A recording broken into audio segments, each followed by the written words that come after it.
Let me say that again. The whole history of America is the history of rich white men telling not rich white people that their enemies are black and brown. It starts in the colonies of what would become the United States.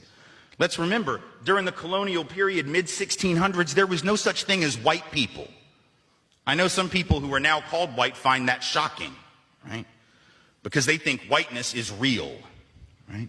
But whiteness was created. Europeans didn't call themselves white. We didn't call ourselves white. We weren't all members of one big happy family. Are you kidding? Have you studied the history of Europe? The history of Europe was about killing each other.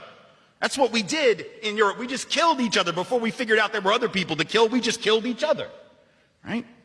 I mean, that was the history of Europe. The English hated the Irish, right? Northern Italians didn't even think that Southern Italians were Italians. The Germans hated everybody, and everybody hated their ass right back, right? There was no team called white, no race called white, but all of a sudden, in the middle of the 1600s, there was. Why? Why was it suddenly necessary to create this thing called the white race? Well, because rich people can count, that's why.